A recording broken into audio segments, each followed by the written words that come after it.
Never die. Never die. Never die. Never die. Never die. Never die. Never die. Never die. Never die. All right. This is the Angry Dad. Thank you guys for tuning in. And before we get started, I'd like to thank my sponsors, Everyday Fit Life. If you're looking for a plan, a step-by-step guide, something that can help walk you through diet, nutrition, and just a way to like set a healthy goal for your life. Everyday Fit Life. You can get hooked up with 20% off with code Angry Dad. They have a 30-day, 60-day, 90-day plan. Follow the plan, follow the schedule, and goddamn it, it will change your life because that's how it works. That's Everyday Fit Life. Use the link in the notes with the code Max Performance Peptides. Look, if you're looking to get into peptides, you're looking to learn how to use peptides, you're looking to use peptides, go to Max Performance Peptides, use code Angry Dad, and get hooked up. That is Max Performance Peptides. All the links in the notes, so please check it the fuck out. And all that good fucking shit. And I have a guest today, Marc motherfucking Sanchez. What's going on? What's up? Hey, veteran, powerlifter, strongman, someone who's fucking popping off in the market. And it's like we've got to meet at I think it was official Strongman Games the first time. Yeah, back in 2023. Yeah. You know what I'm saying? And we just constantly cross paths. You know, he's a good follow on Instagram, so make sure you check it the fuck out. I'll put the link in the notes. You know what I'm saying? But the last competition was Santa Monica, right? Yep, the Santa Monica Classic hosted by Martin Licis. Yeah. Right off. Oh yeah, no, it's all good, brother. We both are just like a little bit of out of sync today, just on the scheduling part. Because when you're working different time zones, you know how it fucking goes. Yeah. Oh yeah.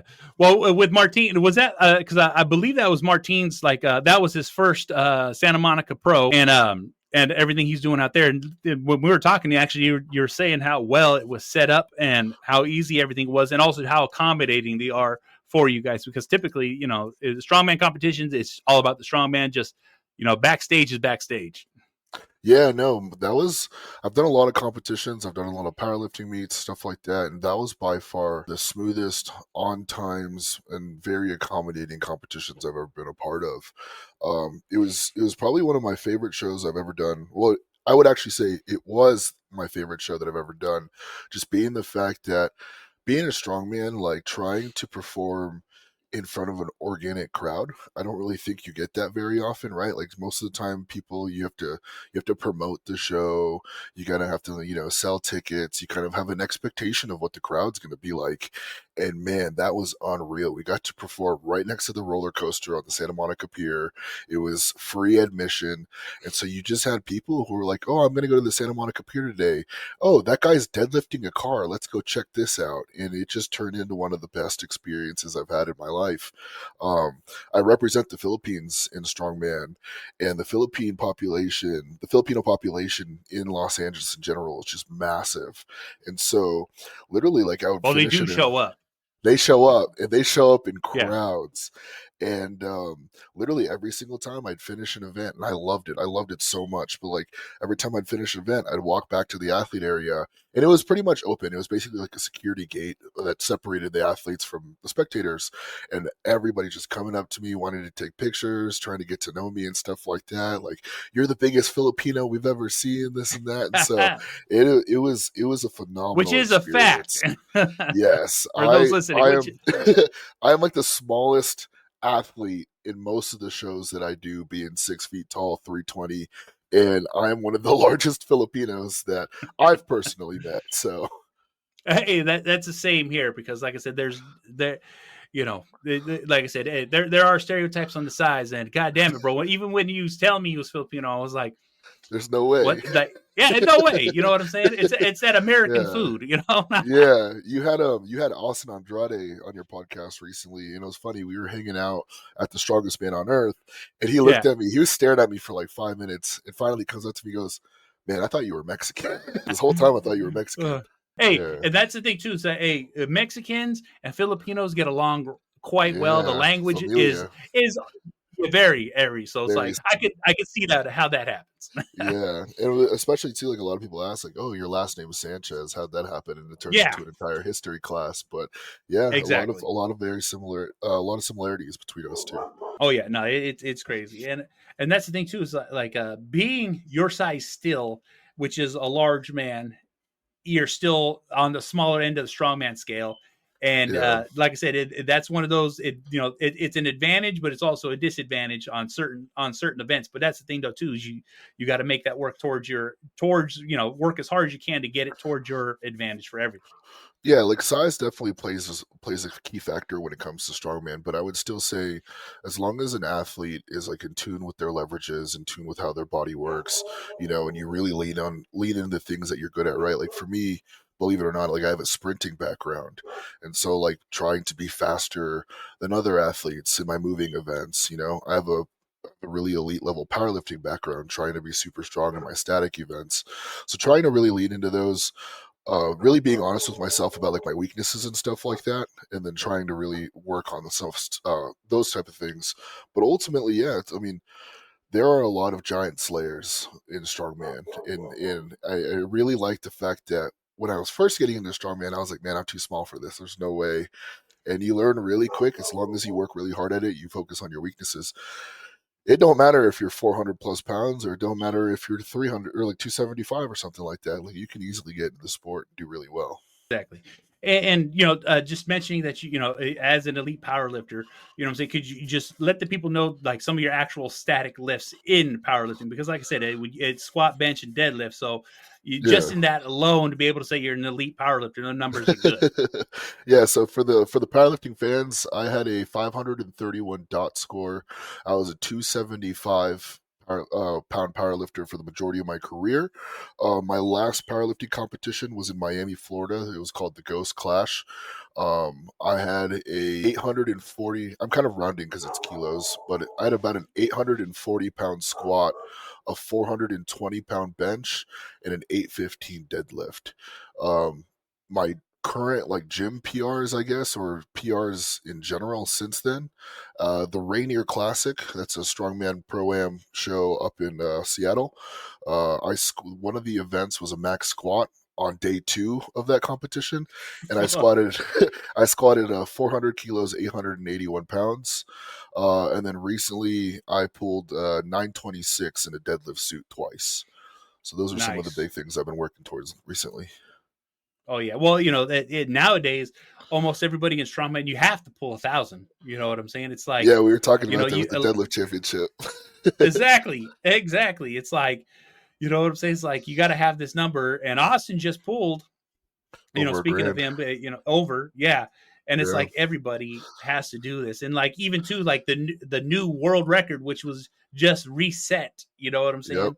For Thor was fucking 510 kilos, which Yeah. fuck, how much Moved is like super yeah, well.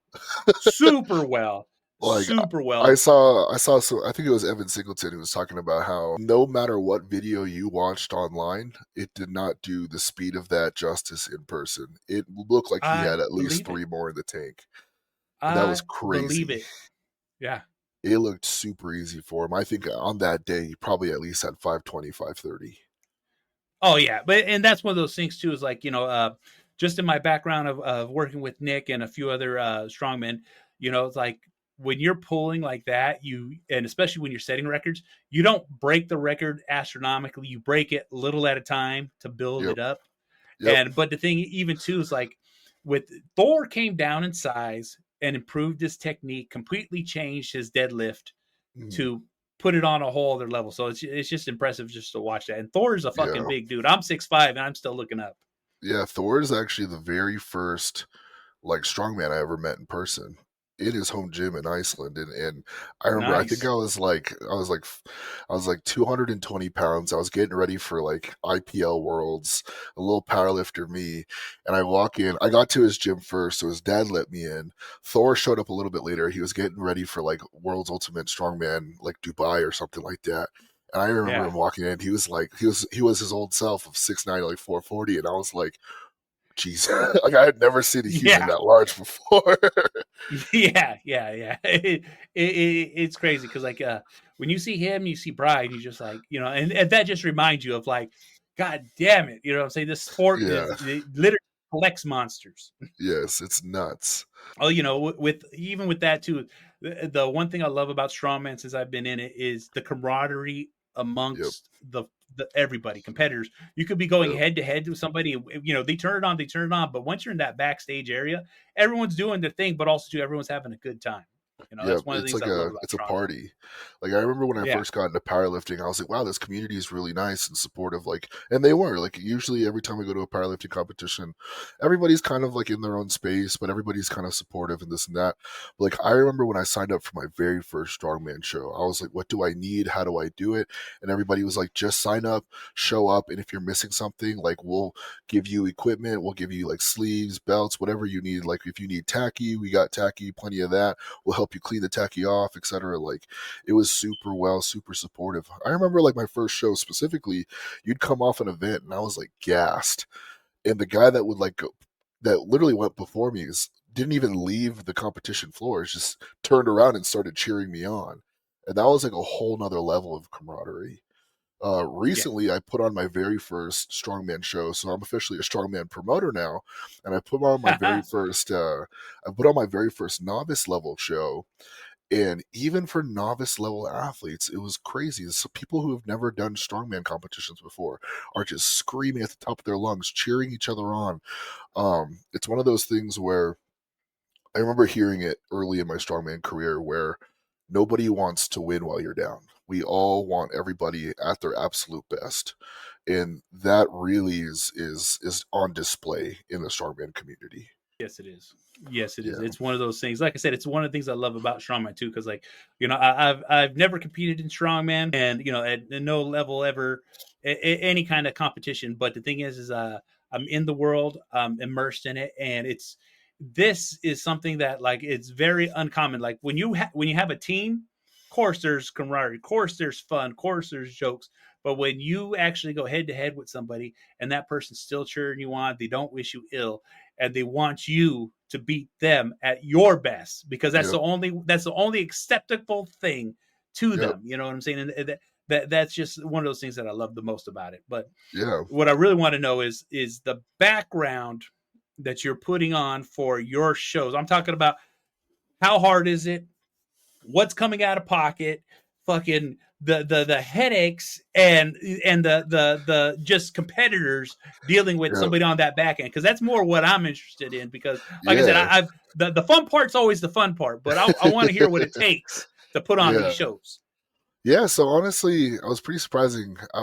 My biggest concern was one, the athletes weren't going to have fun. Like, I wanted to make sure that it was a fun environment because the whole reason why I put on that show was I kind of noticed as I had gone and supported more local shows, I don't know about the rest of the states, but here in Colorado, I've noticed we're kind of slowly missing this next generation of athletes. And so like I remember I coach a buddy of mine, and he did that show, and he just recently did his first open show, and he was like, I remember when we used to go and watch shows together, he'd be like, man, I got to compete against this guy. I got to compete against this guy. And then he showed up to the show and he's like, oh, none of these guys are here anymore.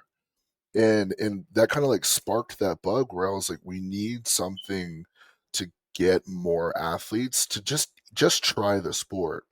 And so I decided to make it an unsanctioned show just to kind of eliminate the overhead, right? Because I think one of Mhm. the big deterrents for new athletes is signing up for like federation fees and stuff like that. Like, what if you want to Yeah, do a show, it's your first strongman show, and you end up hating it? I would hate for an athlete to pay for like an annual membership, do one competition, and then they waste all that money and they never compete again, which I hope never yeah. is the case.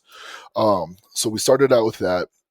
Then picking out the events. Picking out the events, I wanted to obviously pick all of my favorite events, but then you got to start thinking of the logistics.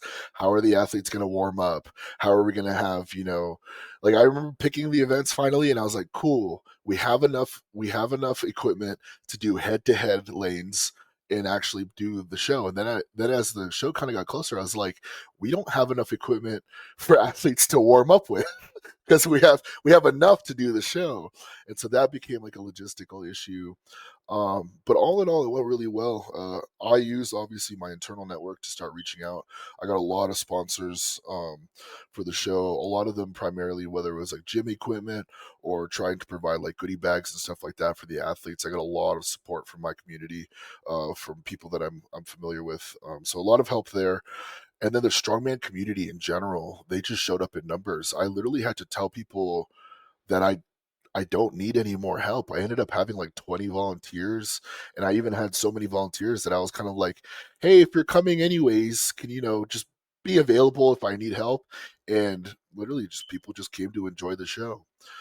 We had 40 athletes. We opened registration, I want to say back in April of this year, and it sold out like by June, and then the show Nice. was in early August.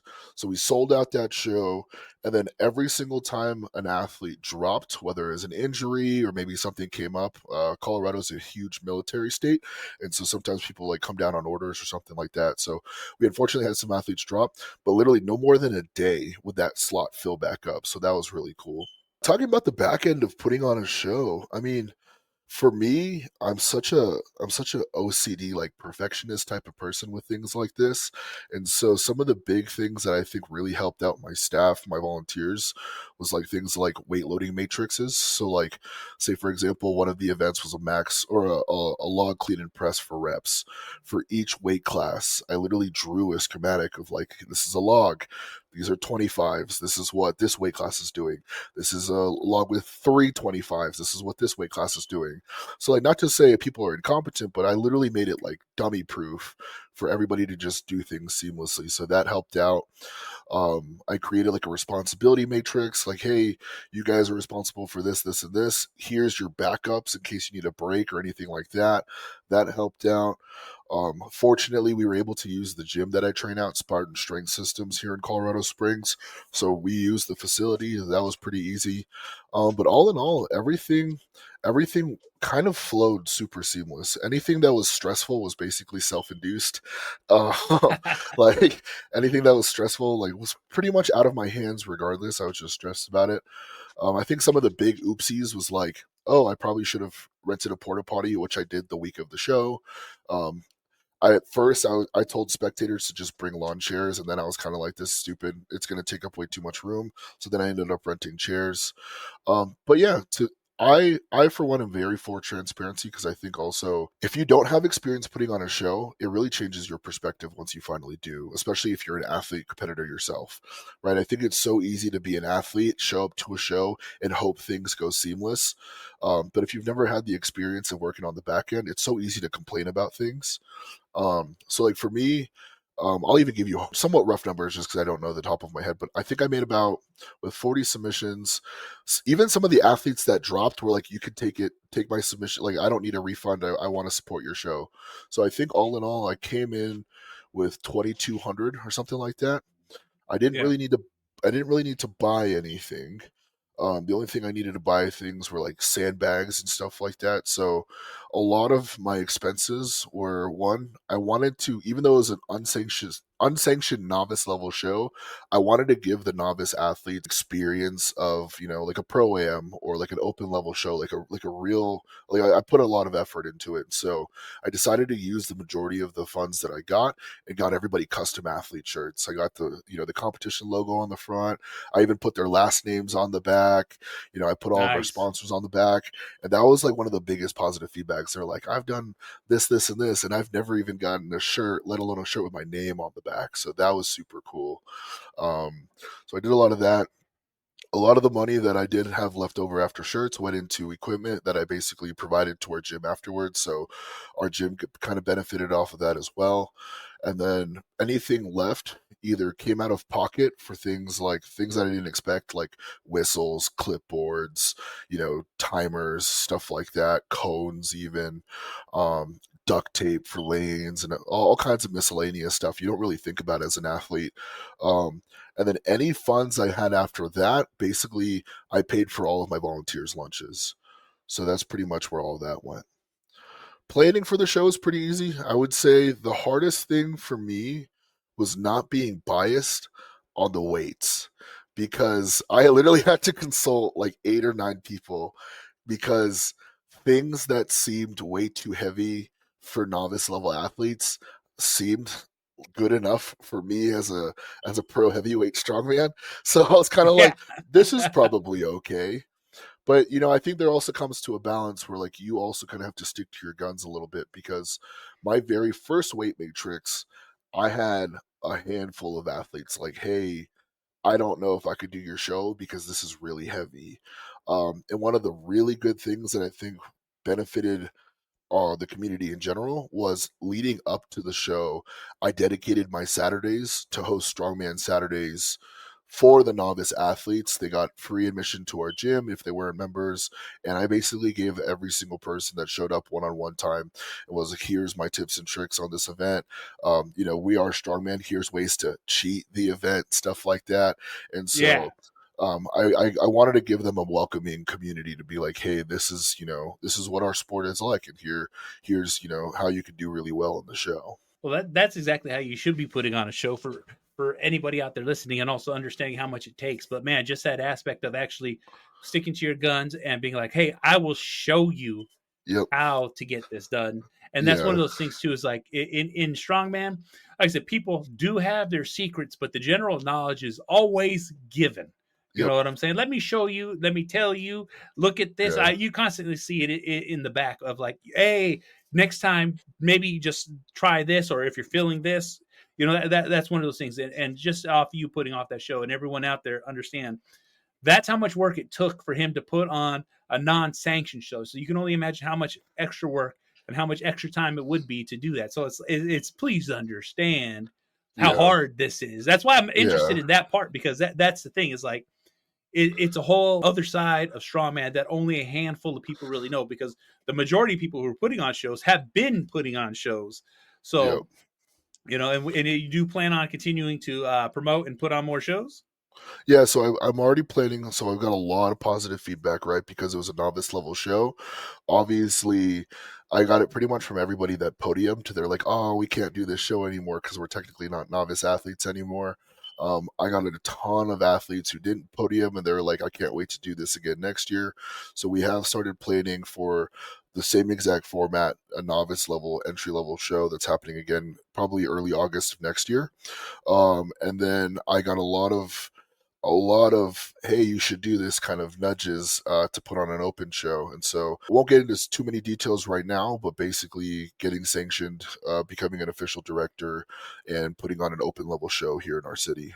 That's kind of also in the works too. I plan on hosting that in Colorado Springs, probably around sometime between March and May.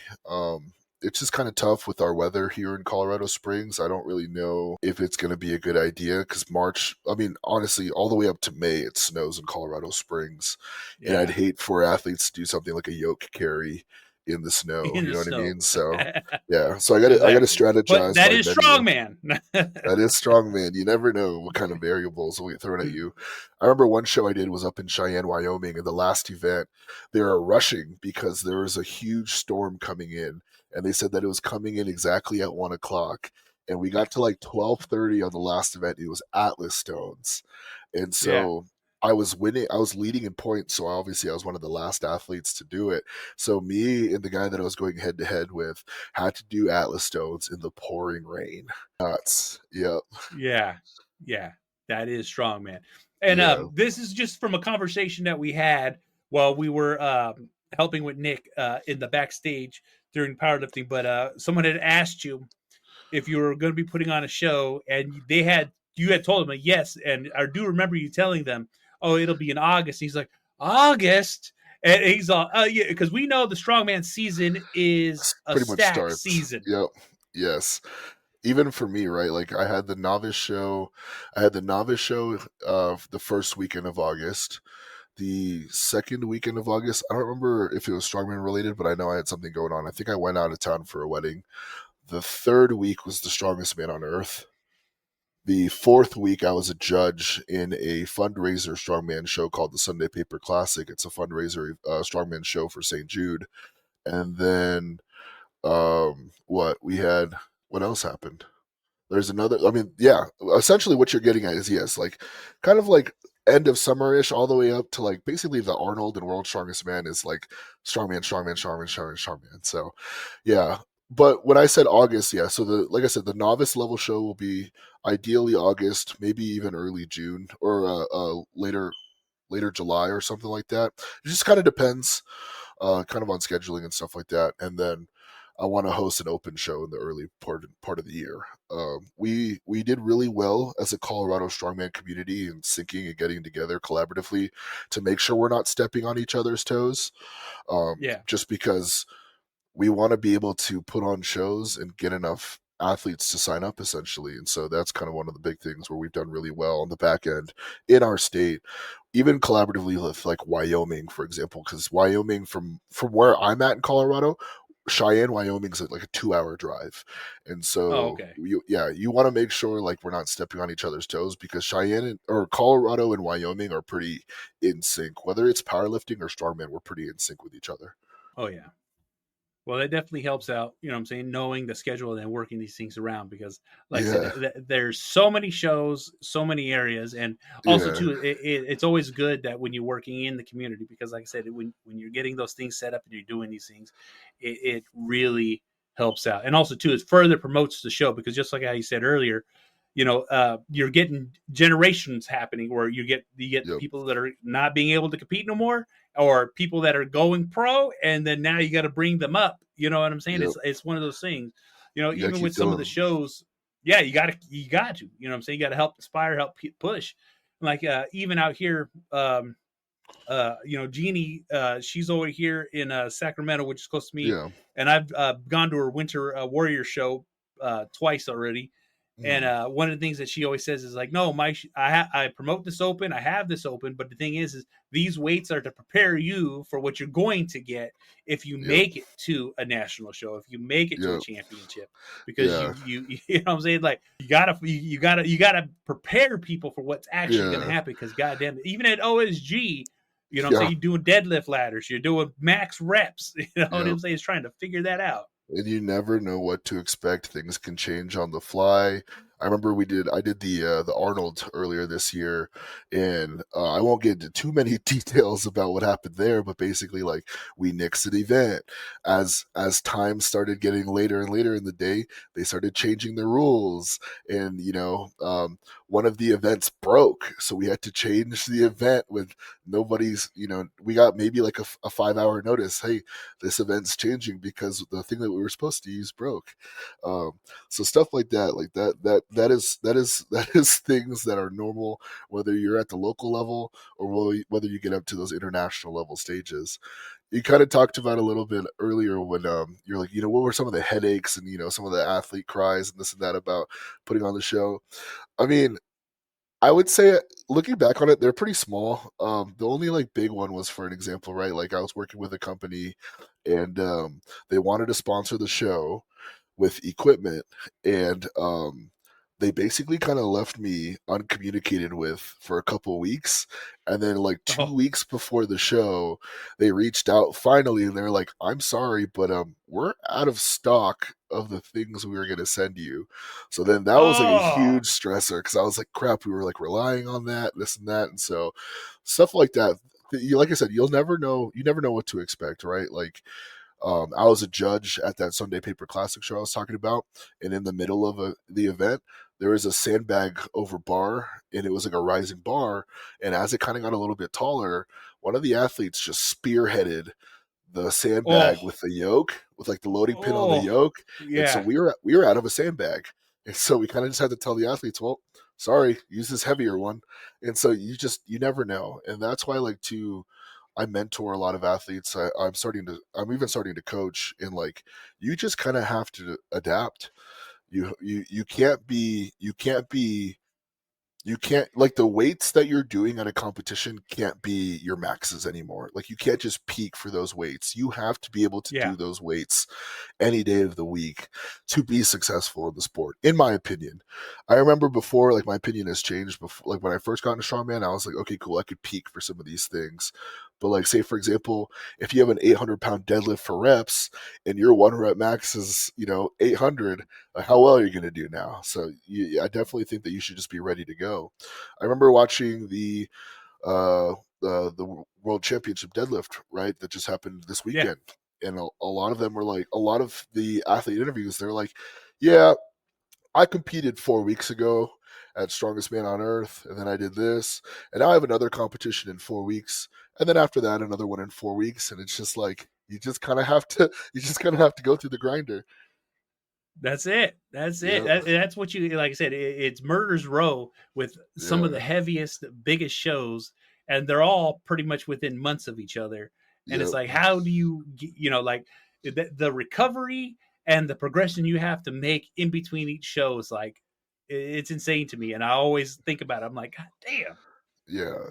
And that's why too. Like, I think there's actually like coming from being a powerlifter and now going into strongman, I wouldn't say it's a large, controversy or debate, but it's kind of like you have some of these powerlifters who are, you know, 220, 240, 275, whatever they may be. And statically, they're freaks, right? Squatting the Yeah. 800s, deadlifting 900, stuff like that. But when you talk about, oh, I'm a powerlifter, I'm super strong compared to, someone who's 400 pounds deadlifting like 900, right? So if you're like 275 Yeah. deadlift 900 versus a 400-pound guy deadlifting 900, I think the biggest difference between being the strongest, being a strongman and just being a powerlifter is like, yes, you deadlifted 900 pounds as a powerlifter. That's phenomenal. That's outstanding. But this guy's going to do that like every other week. Like Yeah. essentially, right? Like if he wants to stay competitive, he wants to stay in the pro circuit, that guy's going to have to do that every couple of weeks. You know what I mean? Yep. And so when you talk about like rest and recovery, you could be a powerlifter and be like, yeah, I'm just not going to do that competition. But like some of these guys, it's their livelihood. They've got to do these shows back to back to back. Yes. And even with you to say that, there are differences in powerlifting and in strongman where it's like strongmen use, like you're going to have competitions where they're using a deadlift bar, but they're also Yep. having competitions where you're using an axle. You know what I'm Yep. saying? You're using equipment that doesn't bend or give you any Yeah. advantage as some of the powerlifting stuff. Like even Right. squatting an axle is insane. You know what I'm saying? Fucking Yes. jerking a fucking an axle is insane. Trying to fucking get it overhead. Yeah. It like the equipment to use makes just so much of a tremendous difference in just Yeah. some of the lifts. And even with the people who are powerlifting, what I'm saying, like I said, all respect and all that stuff too Yeah, of is, course. is Yeah. just but when you go to strongman, it's a deadlift is completely different. Yeah. And it's a funny thing too, because you never know. The thing you're lifting could easily have been, something made in some person's garage randomly, Mhm. like, Yeah. oh, I'm gonna crack a beer and build a timber frame or something like that, right? It's just, Yeah. oh, now all of a sudden it's this thing that people are using in competitions.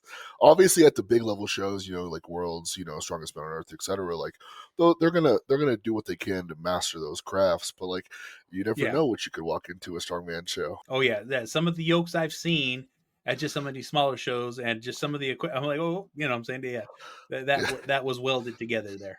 Yeah, and that does not look very secure. I've been to plenty of shows where things have broken in the middle of the competition, so that's just life sometimes. Yeah, that is strongman right there. As it comes, you got to roll with the punches and Yep. still compete. You know what I'm saying? That's one of the things Yeah. I love about it because it's almost, and I'm not comparing it to UFC, but what I'm saying is UFC. It's that day. You know what I'm Yep. saying? What is happening at this moment? You know what I'm Yep. saying? Because like everyone can prep, everyone can be ready, everyone can everything can go smooth during training, but the back and forth that you get with strongman because of that, that's like one of the biggest thrills that I love. I love watching that aspect. You know what I'm saying? Yes. Like how, yes, these athletes are strong, but how resilient can they be to adapt? And that is a big difference in setting yourself apart. Yeah. No, it's a huge difference trying to get yourself set apart and just pushing through, like, because the amount of adversity that pops up at these shows for people that's and that could be internal, external. You know what I'm saying? Because you could see somebody who could, like, I should be able to get this, but they don't, and then now you got to see them try to regroup and bring it back together. Because I'm pretty sure you've had plenty of those struggles, starting out in strongman and coming up. You know what I'm saying? Like, what are the things that you always try to focus on just that mental attitude that you have to have towards these events and doing these shows? Yeah, I don't know. It's kind of one of those things where, like, if I'm not prepping for a competition, I'm genuinely just focusing on conditioning and just staying strong and staying healthy. I think one of the big things is, like, I think it definitely changed especially when I became a father. But, like, strongman, I've accepted will always be there, whether you've got FOMO or not, right? Like, that shit will Yeah. always be there. There's always going to be a competition lined up. You know, Rogue Invitational is big enough where they'll probably have it every year. If they don't, some other company will likely step up and have a show just as big. World's Strongest Man, been around since what, 1977 or something like that. It has Yep. been here. It's been around every year since.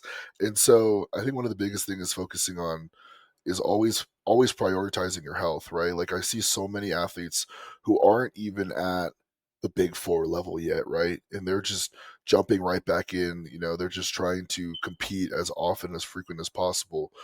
But, like, if you tear like a hamstring or like a bicep, if you go back in at 80%, would you rather go into a competition 80% healthy and potentially hurt yourself again? Or would you rather just wait till you're 100% and then just go back to the fight healthy?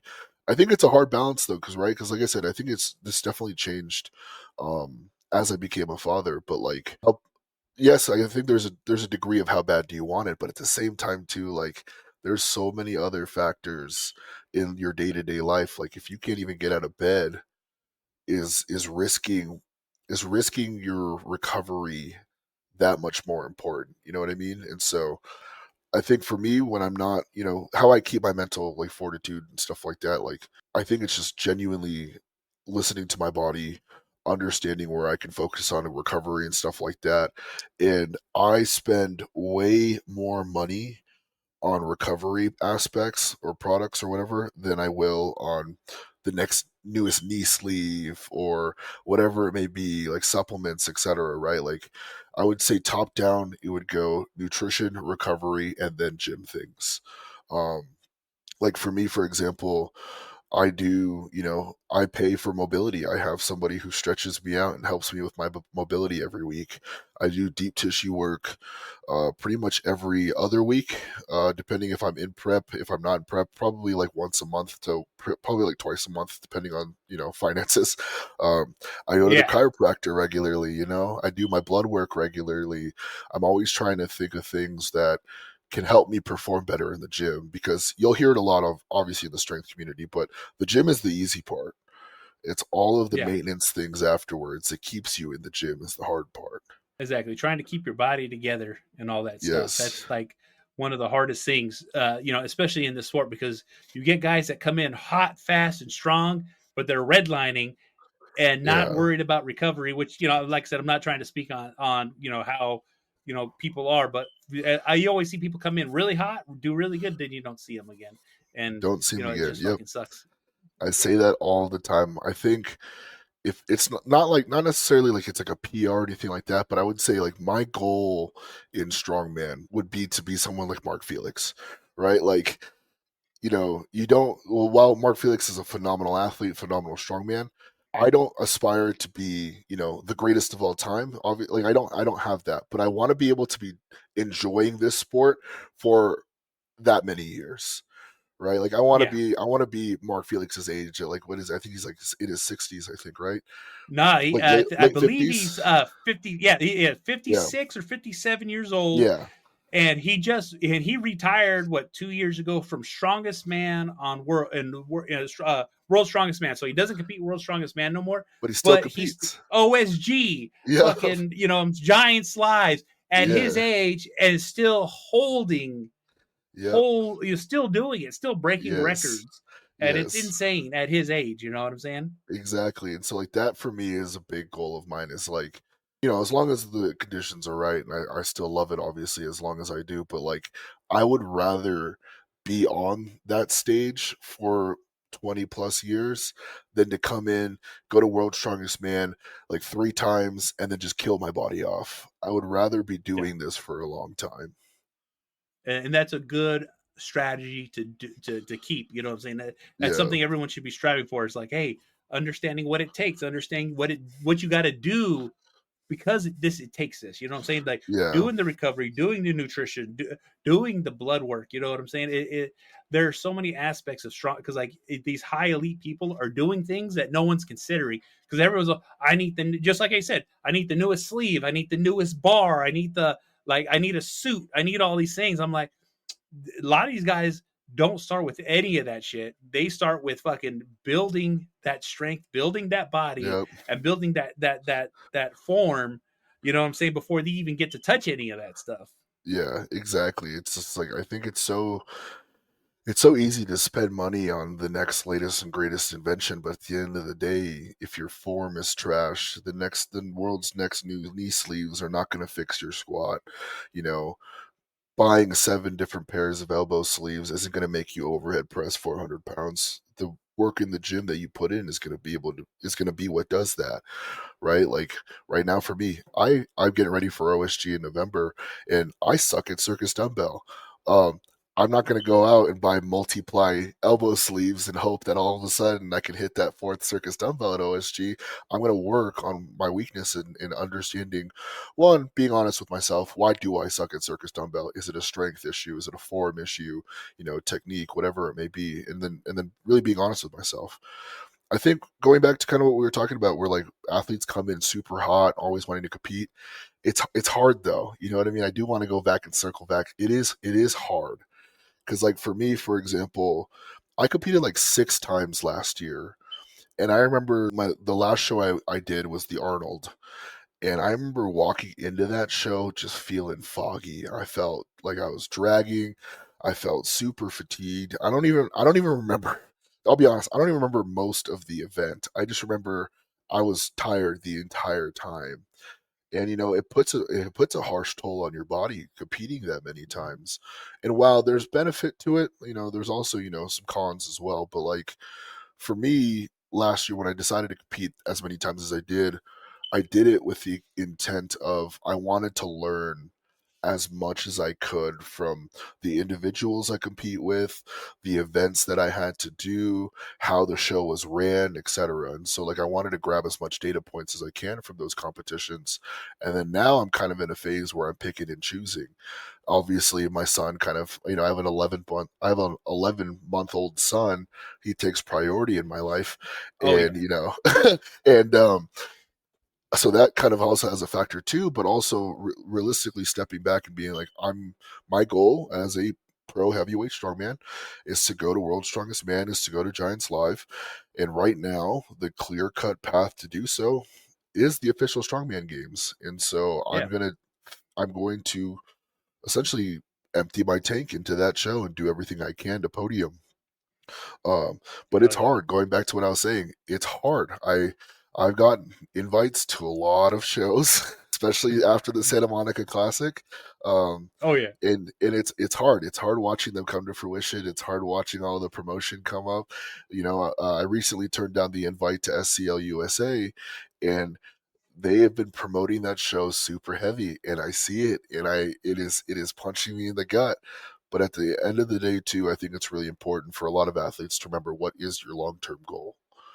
And Yes. right now, that's going to World's Strongest Man. And that's the thing too. It's just like I said, it's being focused and understanding. You know what I'm saying? Also, too, it's not putting all your eggs in a basket, but what it is lining yourself up for that success. You know what I'm saying? That's one of those things. That, Yeah, like working with the people that I've worked with, and just being in the conversation, hearing the background. One of the things you always hear is, look, people can compete repeatedly and put themselves in that position, but you got to make a statement when you make to these shows where it's like, hey, I'm prepared, I'm conditioned, and I can perform. And when you perform and you hit that podium, you know what I'm saying? And even if you're not hitting the podium and you're still fucking presenting something that's a package and that is phenomenal, you know what I'm saying? Because if you're setting records in these shows, that puts that flag up, you know what I'm saying? yep, And that's what will help you do these things and understanding, you know what I'm saying? Like I said, you can only compete as much as you can and be as healthy as you can, because guess right. what? You have a goal, you have a plan. Some people blindly just rush into this thinking that it's just gonna work out. Right, exactly. There's got to be a strategy, especially like not to undermine the fact that a lot of athletes do compete a lot. Like there are a lot of top level athletes that compete a Oh lot, do yeah, well. yeah, Like right, like Hafthor Björnsson pulled 505 exactly. like how many weeks ago, and then came in, pulled 510, and then still won the show. There is a degree to it, Yep. but I think there's a strategy to it. And Yeah. I think one of the things that isn't talked a lot about in our sport is there is also kind of a business behind the scenes. So you gotta, Yes. and that's exactly why I think you got to start strategizing. Um, while most importantly, obviously still having fun and enjoying the sport. Yes. Yes. And that's the thing too, is like there is a business that's behind strongman. There's a lot of companies out there that depend on strongman for their companies to be successful, Yep. and that's why you get these sponsors. That's why you have these athletes, repping. They're such a huge thing on the back end. And like I said, I'm gonna just I want to go into this conversation with you because, like I said, as an athlete, as a pro athlete, and with sponsorships, you one of the things you always hear from everybody who's not, and I'm just saying, not a pro that are coming up. I just need to get a sponsor. I just need to get this, and it's like one of those goals. I'm like, that shouldn't be your goal. No, if your goal is sponsorships, I think you're going to be blinded by the actual mission. And what I mean by that is if you just do the work and don't chase the money will just come to you. And I think that doesn't even have to be strongman. That's just every aspect in life in general, right? Like if you want a new Mm-hmm. job, if you focus on your salary every single time you try and find a new job, you're just going to be stuck. Oh, I don't want this job because it doesn't pay very well. But say for example, for me, like outside of strongman, I work in cybersecurity. So it's like if you're so focused on this one aspect of, oh, I'll only make X amount of money here, but you gain so much value and experience, you might be shooting yourself in the foot from just slingshotting forward, right? And so Yeah. there are a lot of athletes um, that I would even say go to stuff like World's Strongest Man and the Big Four shows, and they might not even have any big name sponsors. Um, the more that I've been in the community, the more I've kind of learned about how some athlete contracts work and sponsorships and stuff like that go. And like there is that kind of weird bubble of like affiliate and Yes. sponsored athlete, etc. Right. And so like there's that too. And it's like, are you chasing strongman to have as many brands on your t-shirt as possible, or are you trying to be the actual billboard that companies want to put their logos on? And I think Yes. that's what the focus needs to be is hey, if I go to official strongman games and get first, I can already think about the companies who are going to be like, ooh, this guy just won official strongman games. He's the first Filipino to ever go to Giants Live. He might also be the first Filipino to go to World's Strongest Man. We would love to work with this guy. And so Exactly. when you chase the ultimate mission, which is just bettering yourself as an athlete or whatever it may be depending on the context of your life, but if you just focus on the actual goal of just bettering yourself in general, the sponsor, you won't even have to chase sponsors. The higher level I got in powerlifting and then now crossing over to strongman, actually I would say the more times I've found companies who like wanted to be like affiliates or whatever the definition may be, and I've turned them Yeah. down just because of the sense of not wanting to work with them. But it's not about not wanting to work with them, but it's kind of like I don't think the athletes chasing sponsorships and affiliations truly understand the work that goes into it for an actual return on investment. Very There true. Yes, there is a lot of back end work that thankfully for me I have a background in like videography and graphic design and stuff like that. So like making content is easy. But like I remember there's been numerous times where like I've tried to film a YouTube video and my workouts would go from 2 to like 4+ hours just because we got to film stuff or whatever. So like there's so much work that it's cool to say that oh I'm with this company or I'm with that company, but like when that company is like, hey, can you make a product video for this?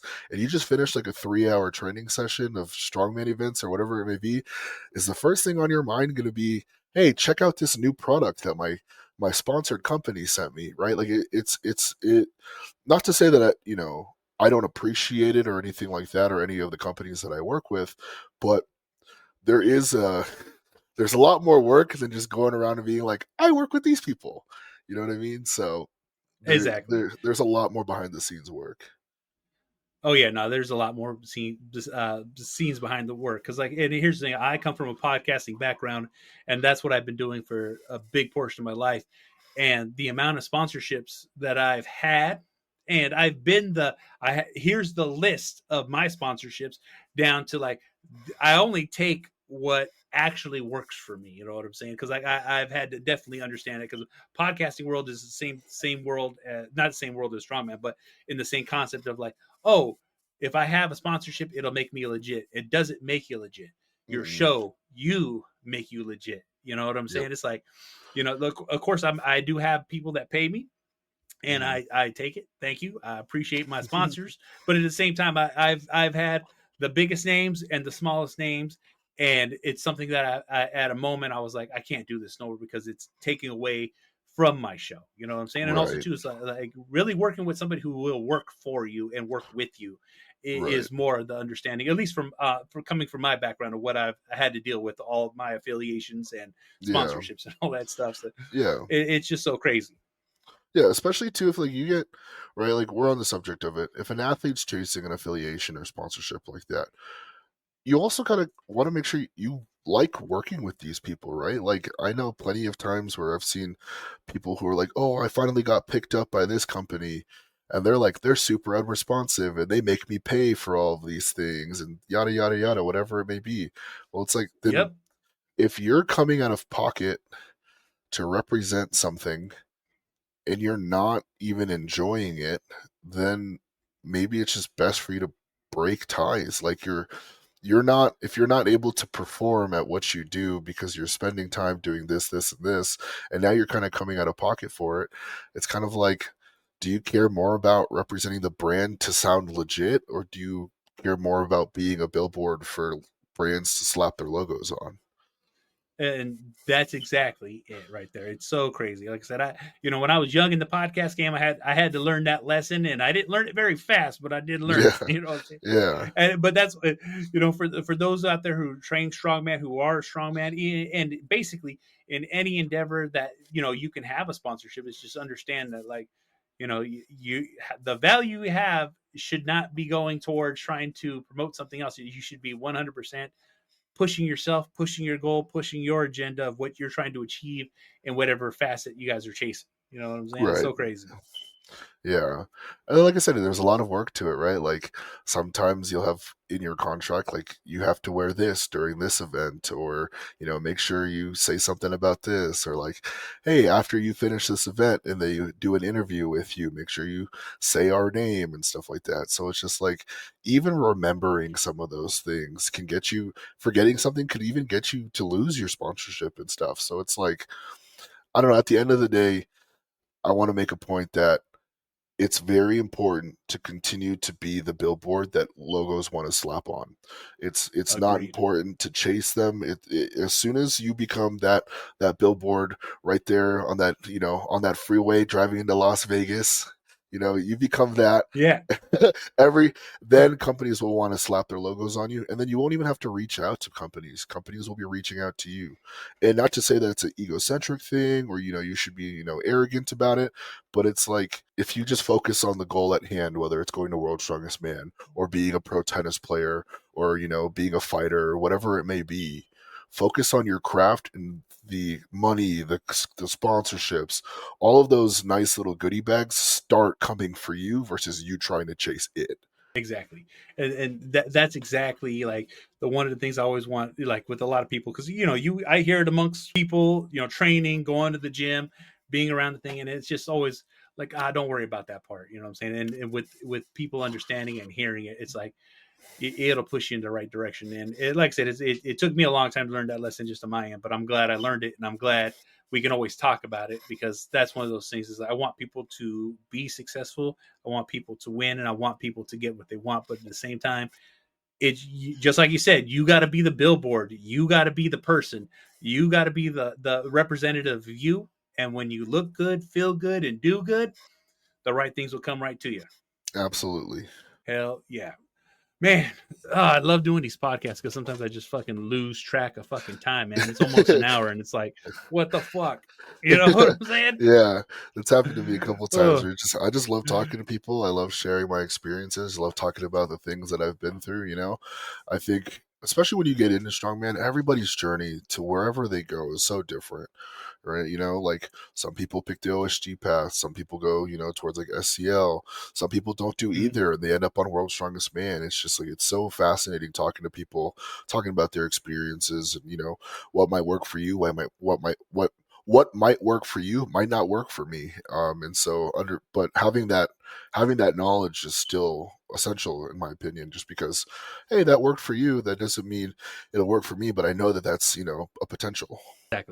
Exactly. You know what I'm saying? It's understanding, strongman is strategy in every way.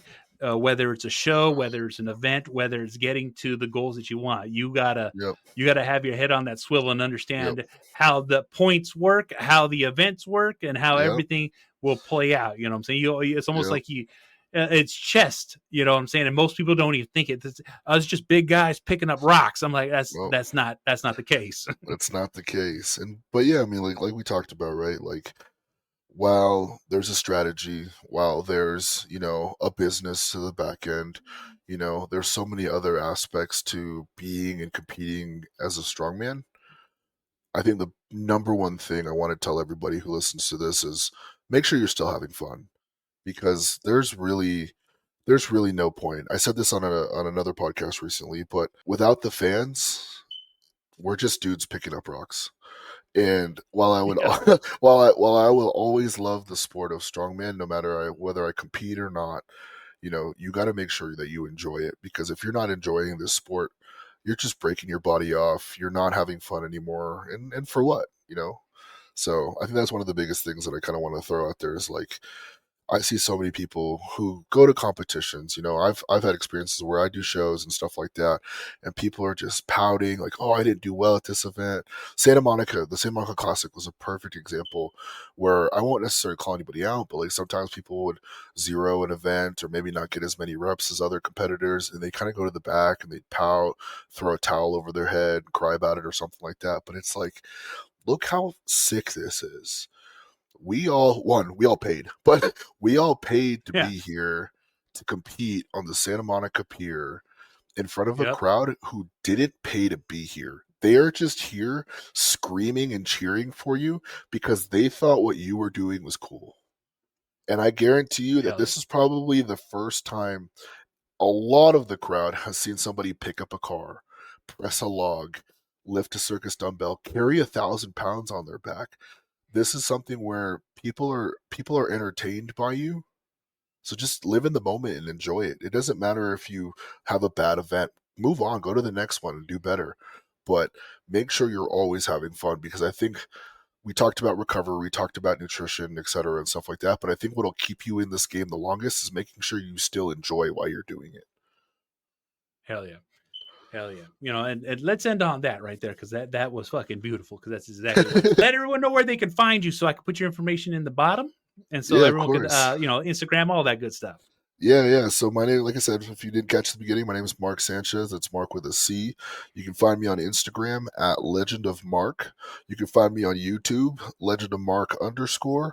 And if you find me anywhere else, that's not me. You heard that.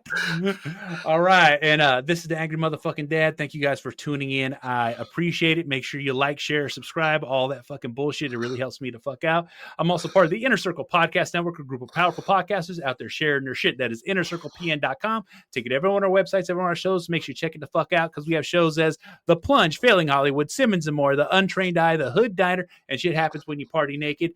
And we'll see y'all motherfuckers on the next one. See you, motherfuckers. Never die. always living, always living, always living, always living.